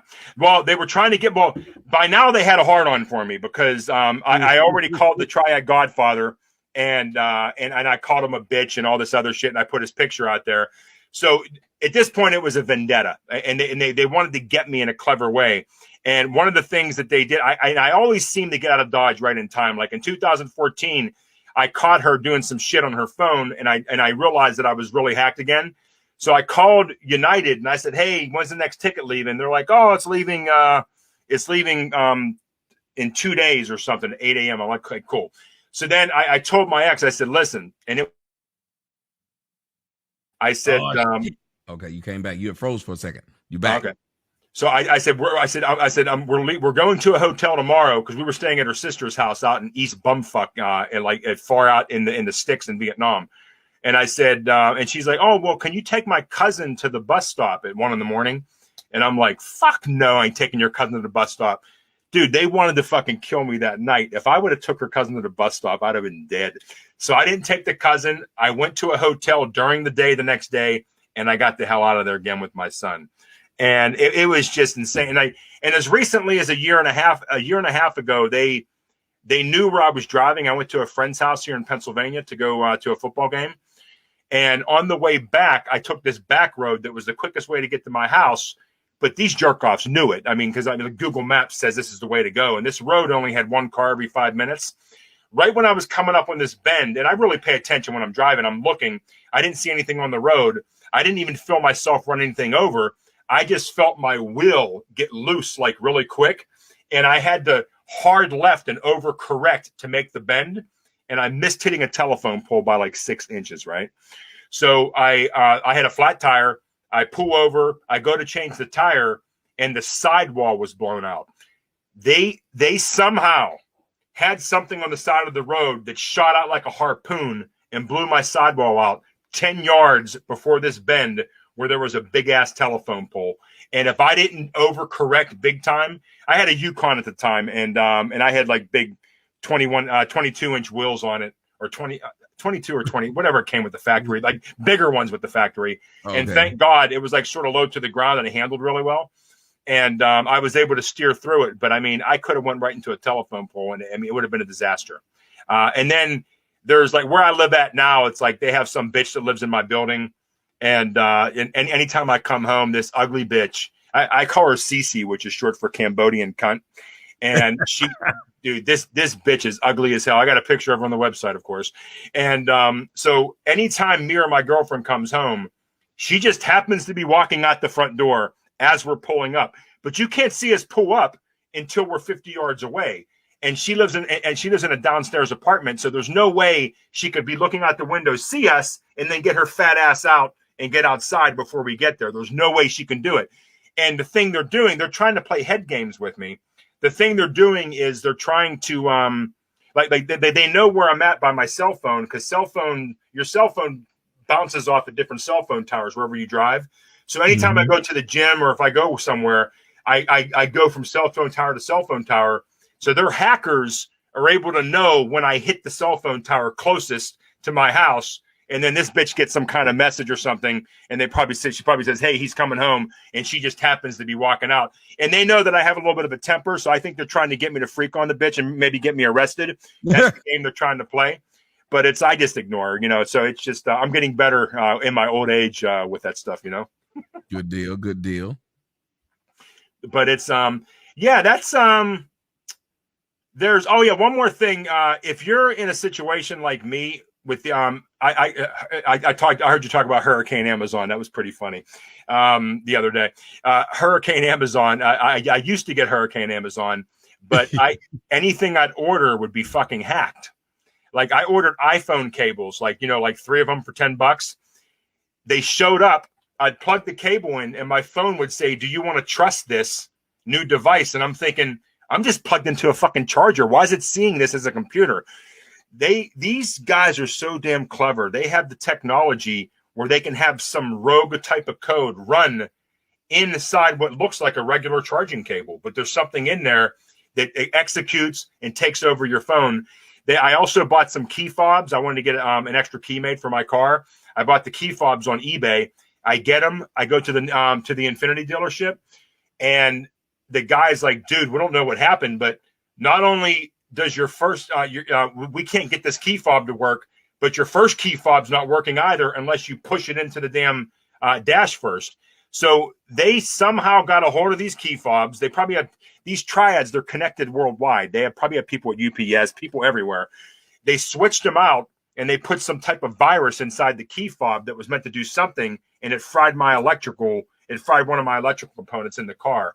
And they never quite got it fixed. It doesn't work by pressing the button. I have to use the fucking key. I have to push the key into the dashboard to start it. So what do they want from you? What do they want from you? They, okay, this has to be, do you believe in psychics? Yeah, I used to have a Suzuki.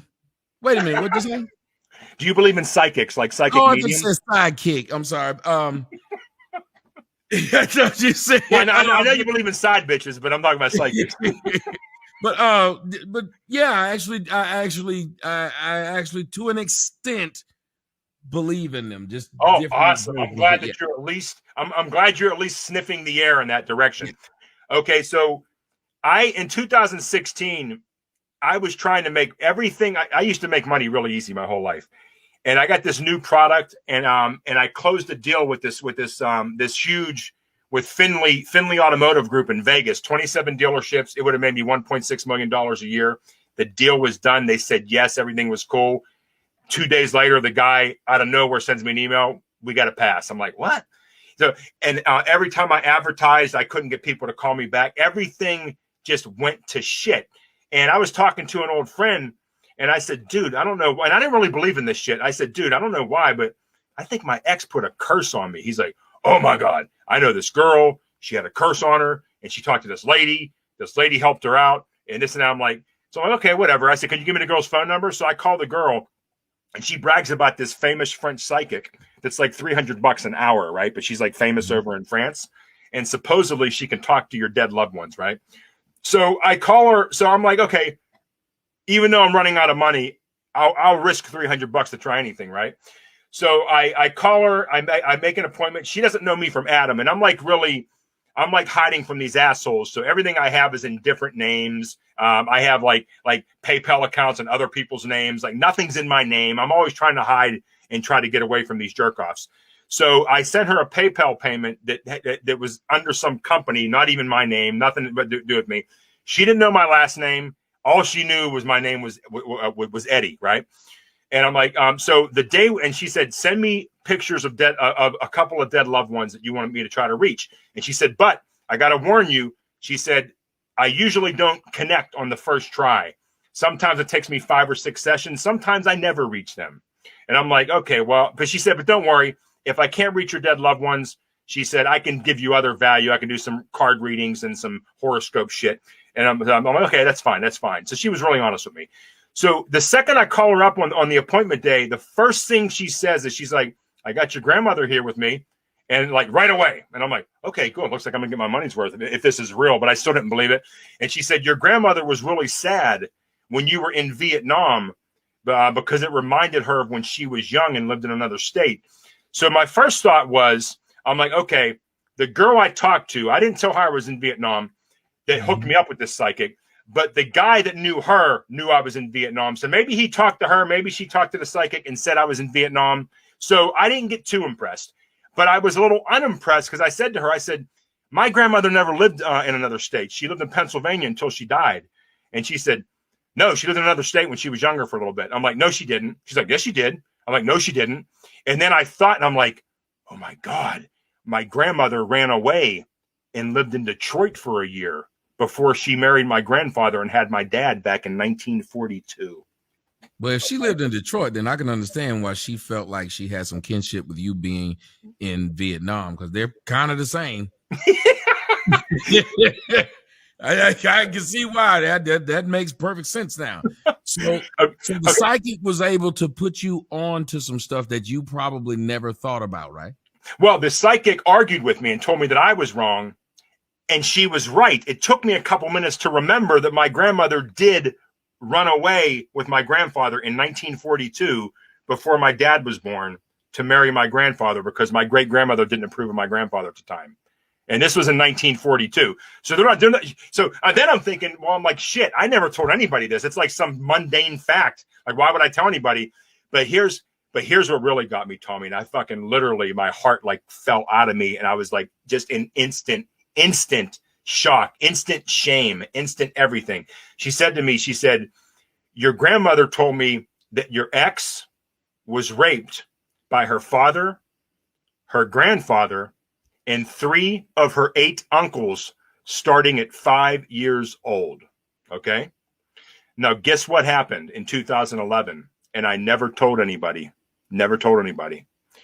My ex when my ex actually loved me, she was trying to warn me that her father was evil. But rather than say my father's evil, he wants me to scam you. Rather than say that, she said to me, she's like, you know, she was crying. And she's like, when I was 5 years old, my dad, my grandfather, and 3 of my uncles started raping me. And she was crying, and it was fucking real, dude. And this lady told me father, grandfather, and 3, and she even knew exactly how many uncles she had starting at age 5. And I fucking was floored. Like every fuck shit thing I ever did, embarrassing thing, I knew that my grandmother must have seen it, because after you die, your spirit still lives on. We're in a matrix. We're in some type of simulated game. Trust me. And reincarnation is real. I actually I didn't get a chance to ask this psychic yet, but I sent her your picture, but I don't like have money like that anymore. So I can't like pay her to have these sessions. Don't you be asking that woman that nothing about me. Hell no. I really think you might be like Socrates reincarnated. I swear to God. We come from a people where we believe in spirits and stuff like that. And so I'm not far removed from it. As a matter of fact, I was so afraid of it when I was young because well, I don't even talk much about it, and I don't talk about it in public, but we have a belief in a lot of things that a lot of people don't. And It's so, real, dude. And the yeah, Africans got it, dude. I've seen it, and I'm not one that you'd have to convince. Yeah, exactly. In Haiti, Africa, they all get it. Only white people don't really get it. The Asians get it. The Indians, the Hindus, like all these different. But for whatever reason, Christianity decided to lie to us about reincarnation, and they decided to lie to us about like spirits and like things that are actually happening. I mean, this stuff is real, and I've seen it. And like so this lady just had me, like she predicted that somebody was going to try to run me off the road in Florida, which they did. She predicted that some girl was going to try to come in my house when I was home. And at 5 a.m. when I was in Florida, I woke up, like something woke me up, which I think was a spirit, my grandmother probably. And all of a sudden I hear jingle, jingle, jingle, jingle, like somebody trying different keys on my front door. And I'm like, who the fuck's there? So I go to run outside. And I see this big whale of a woman, this fat bitch, like 300 something pounds, like walking away all fast. Oh, sorry, wrong house. Now, the reason I say fat bitch, because it's relevant, is because I saw everybody in the neighborhood. I never saw a very obese person. So it was obviously someone that didn't live there. She didn't have the wrong house. She was there, and my psychic warned me it was going to happen. And the psychic said they had different master keys, and they wanted to see which master key worked. That way, during the day when you take your son to school, they can quickly enter in without being outside your door fucking around where the office can see them, because I live right by the front office. Mm-hmm. So she predicted this. She said 6 months before Thanksgiving of 2017, she said, you're going to get hacked on Thanksgiving. And I'm like, okay, well, whatever. And dude, wouldn't you know, on Thanksgiving Day, I got hacked so fucking bad. They somehow, do you know what an alternative data stream is? No. What is that? Okay. An alternative data stream is hidden text, or it can be anything. It could be a hidden operating system that hides inside. Like if you have a picture or any file on your desktop that's like 1.2 megabytes, right? So you have a picture that's 1.2 megabytes. There can be a hidden alternative data stream that is 54 gigabytes living inside that file, but Windows Explorer will show you that the file is only 1.2 megabytes, even though it's really 54 gigabytes of fuck shit, right? So they somehow attached an alternative data stream to the C drive that I couldn't get rid of. I had to boot from a Linux Live CD. Even when I booted from a Linux Live CD, I couldn't get rid of it off the C drive. I ended up having to do a Gutman 35 level erase on the hard drive, and that still didn't get rid of it. These assholes somehow hacked my firmware and took my 500 gigabyte hard drive, shrunk it to like 450 gigabytes, still presented it as though it was 500 gigs, while their bullshit lived in that 50 gigabytes. Like all their hacking, everything lived in that spot that I couldn't reach with nothing. I mean, it was insane. And she helped me figure all this shit out and help me find everything. But I mean, it was just really, it was insane, all the stuff she predicted. And it's like, and I think that she is, and she told me this. I said, why won't these fuckers leave me alone? She said, it's not just because they hate you.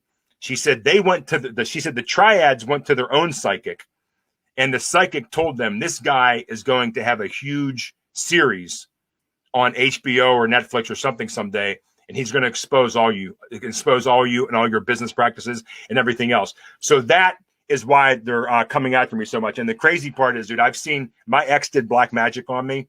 I had to go see a Muslim witch in LA that killed a black chicken, rubbed the blood on me. And then I saw spirits in my house that night. I've seen shit that is just in fucking sane. And it's all real. My walls would creak. I mean, these bastards supposedly, Jasmine said they can't kill me with a gun, or they can't kill me with a sword or whatever. That's why that guy froze. Not because they were scared. She said I'm protected. And I think you're protected. Like you're one of those people that are protected. Like you have a special purpose here on Earth, and they're not going to let some loser come up and kill you. You might have to deal with some bullshit like you did at Sinetta's thing where that jackoff came and suckered you. Yeah, you might have to deal with some dumb shit, but you're not going to be killed, right? And I have that same thing, and I believe it too, because I've seen how I've escaped a lot of things, and I think Donald Trump has it also. You mean to tell me Donald Trump told the whole EU, pay your fair share, told China, fuck off, we're putting tariffs on you. You mean to tell me he wouldn't have been dead? JFK did 10 times less and got killed. Donald Trump's protected. Certain people are protected from just getting knocked off. And I really believe that I have that kind of protection. And now, that's why, but if you don't mind, I got to throw something out there because I got to deal with my audience. Go ahead. A lot of my audience right now is thinking, gentlemen, what brings me to my next point, don't smoke crack. That's what okay, the Muslim stuff. Hey, in my defense, I haven't had ice since I left Vietnam, right? But no, this stuff. For the people that are skeptical, if you go and search, like I have videos, there's a video from Vice. Not that Vice is respectable. I mean, I know they're a liberal rag, but right. but they do have they have this witchcraft video on there where like these like Romanian witches are like killing this black chick and all this other shit.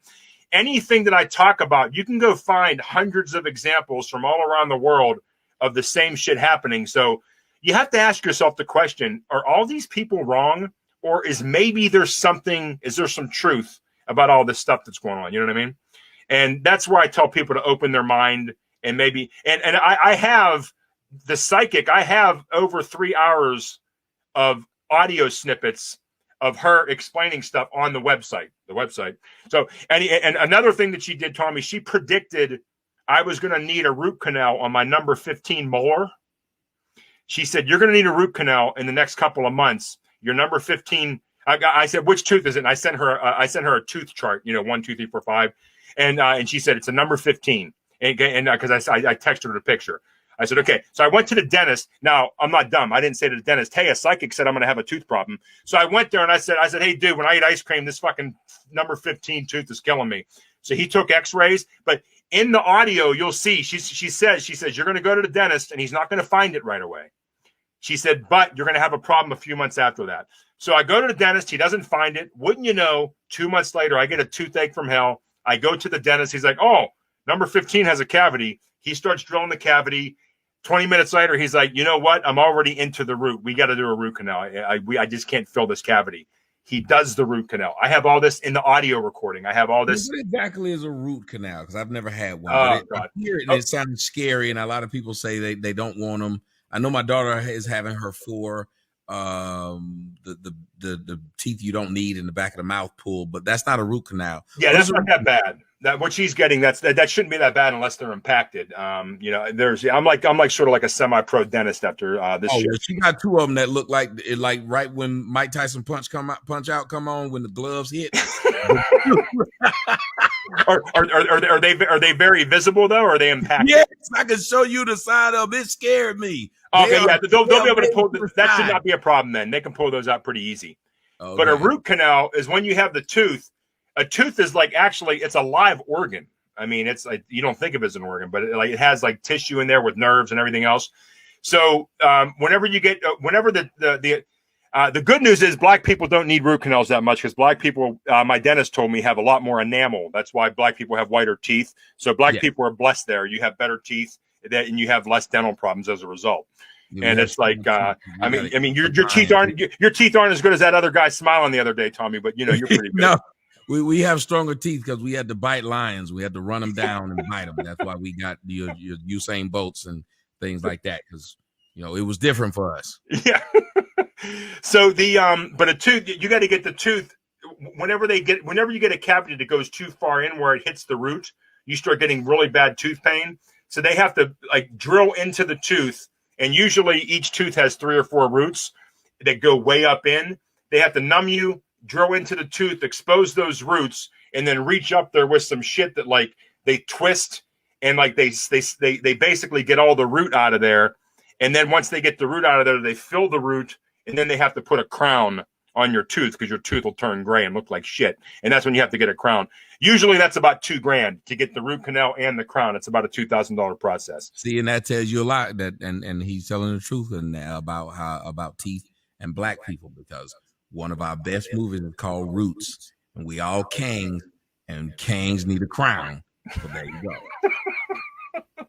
go. It all makes sense now. It all makes sense. You're crazy, Toby. So hey, so then she says in the other recording, she says, okay, you had your root canal, but the dentist did a bad job, and it's going to get infected. It's going to need to be redone. I'm like, you got to be fucking kidding me. I'm like, she has to be wrong on this. 2-3 months later, I got a horrible pain. My tooth got infected. My gum swelled up, and I had to go in there, and he had to redo the root canal. You know, the chances of somebody just guessing on something. I mean, most people don't even need a root canal, even once until they're well into their 70s or something. What are the chances of her guessing the exact tooth, guessing I would not only need a root canal, but guessing the dentist won't find it the first time, and then I'll have to go back, correct, and then after I got the root canal saying it needs to be redone. There's just too many, and I have all the audio that was recorded that I did with her, and it's just so no. But there's a lot of bullshit psychics out there. You got like the Miss Cleos out there you used to see on TV, you know, talking about, hey, what's that? Call me now. Yeah. Like, oh, you'll find love. Hey, you'll find love in 3 months. Or, like, but she was giving details that were just beyond belief. You know what I mean? Like, who get? So I believe it 100%, and I think that's why I'm alive, because I was meant to live long enough to deal with all these close calls and these experiences, so that way some beautiful story can come out someday and expose these assholes and hopefully save some people from going over there, you know? Well, I tell you what. There's some good shit. But the shit you had, I'm gonna ask you one more question before we go, because I got to get up in like a couple of hours to go. That's how important this conversation is. I wanted to have it before I get on my plane, and then I want to continue to have it when I get off the plane when I come back. But I want to ask you, as far as your naivete in this situation, do you think a lot of this has to do with you being a bit of a adrenaline junkie? Have you ever been accused of being an adrenaline junkie?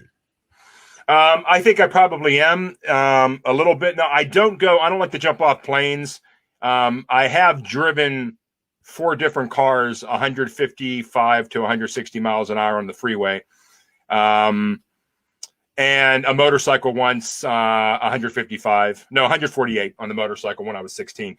But it's like so yeah, I'm a little bit of adrenaline junkie, but I'm not one of those, like, I don't jump off mountains and shit and do stuff like that. Yeah, because you remember, we're all, even when you're an adrenaline junkie, some shit you won't do, because me. But I know that there's something that I kind of like living on the edge a little bit.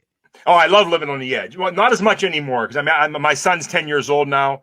His mother's dead, dude. And that's another story. But she was sending all kinds of black magic to me, and the psychic told me when I got cleaned by that Muslim witch, the psychic said, your ex-wife's going to be dead in less than 4 years. And she was a beautiful 28-year-old at the time, and or 29-year-old. And wouldn't you know, she died from cancer of the uterus 3 years later. And she died on Friday the 13th in 2019, the last Friday the 13th on a full moon that's going to happen for 37 years. That's the day she died. And I knew the second she died, because all this energy just entered the room. I was like, I was going into a dream before I was even sleeping. It was insane. And I knew she died whenever she died. And it's pretty fucking insane. Did you guys know she had this cancer? Or no, she didn't have it. She was healthy. Nobody knew it. And I wasn't really talking to her too much at the time, but nobody knew anything. I was broke up with her, and I was like once in a while I'd talk to her, but I was like the talks were always like, you fucking whore, you fucking, you know, like, I mean, because I was like, because there was no naivety left in me at that point. It's like, it was okay for me to understand the truth, because I accomplished what I was meant to do, which was go over there 2 more times. And the crazy part was, before I went back over there in 2014, I was in a rage for 2 years. After what they did to me, I was so pissed. I used to fantasize like about killing her. Like, I'd fantasize about tying one of her legs up to a tree and driving away in a truck with the other leg tied to the bumper. I used to think of some dark fucking shit. And Jasmine, the psychic, told me, she said they had so many demons on you at that time. She said they were trying to kill you with black magic. She said, but you were too strong. But she said, after I got cleaned by that Muslim witch that sent all the shit back to her, she wasn't as strong as me. and it eventually killed her, her mother, her brother, and her father, all within a 2-year period, because they all did black magic on me. And the aunt, all 5 of them dead in a 2-year period, which I knew by trolling their Facebook accounts and seeing what was going on. Dude, you got me on the edge of my seat. This needs to be, somebody said the book needs to be available on Amazon. Yeah, you know what, and maybe you or somebody in the audience, and my email address is in the website, and it's like, I'd love to talk to anybody that wants to talk about it, but I don't know the best thing to do. I want this thing to be a series on Netflix, so I'm thinking right now the text that is on that website is 290 pages of text right now on that website for free that you can look at. I'm not selling anything on there. The audio with Jasmine is about 2 to 3 hours, maybe 3 hours of audio. And 3 hours of audio is about 150 pages of a book, right? Mm-hmm. So there's about 500 pages worth of book. It'll take you about 15 hours, maybe 10 hours to get through the whole website. I could make it into a book, but if it becomes a series on Netflix or something, I don't want to give all the secrets away in the book whenever they might be like, you know, what the fuck? We got series 1 and series 2, but everybody already knows what's happening. So that's why I decided not to make it into a book yet. Maybe I'm doing it wrong. I don't know. Yeah, nobody cares about that. People love the Game of Thrones, even though they had already read the book. People loved Peter Jackson's version of the Lord of the Rings. We knew how that was going to end. Yeah, you're right. That's right. That's true. That's true. Because what happens is, oh hell, when I just saw the Andrew Cunanan movie, to me, I watched that because of you, bro. That was really good. It really is. With the way they shot that and the dialogue, even the way, because again, that's why I was following your story, because they jump back and forth like that when telling. Did you see Serpent? No, I haven't seen it, but I heard that the Serpent jumps back and forth, and it's based on a true story. You'll love it. Okay, it's about 8 episodes. It's about Asia's most prolific serial killer. He used to drug Westerners and kill them and take their passports and assume all these different identities and fly all around. It's insane. It's a great series. I'm on it. So yeah, I think it would be probably such a head turner that they would want to turn it into it at that point, because I just think you can get this out in front of people as a book. And people, you wouldn't be able to put this down. I don't want to end this thing, and I got to get up in 2 hours. Yeah, no. I'm glad we're ending it now, because I had the points that I wanted to go through. I quickly put them together, and I hit the last point. And it's but I did make a book. The blog I did in 2007, real quick. I did make it into a book, and I published it on Amazon. But I was getting hacked so bad by the triads. And getting followed. They had some bitch meet me on Match.com that tried to poison me. That's another story next time. But it's like there's, at the time I did put the book on Amazon, but I only sold like 2 copies, and I pulled it right away. So if you do a Google search, if somebody does a deep Google search on the Devil Prefers Livestock, they might see a book that's not available anymore. That was that, but nobody got it because I pulled it off of the shelves too fast. But it's so I don't want them to you and them damn triads. We can't make this into a movie. This got to be a whole cartoon where y'all just keep doing every episode and they keep trying to catch you. It's like the real life version of the Road Runner and the Coyote. This would have to be a straight cartoon at this point. Y'all just keep going at each other. Lex Luthor versus Superman. It just Hey, Tommy, I really thank you for having me, bud. I mean, like I said, you're the biggest part of my life. I literally watch you 20 hours a week, and I learn so much from you.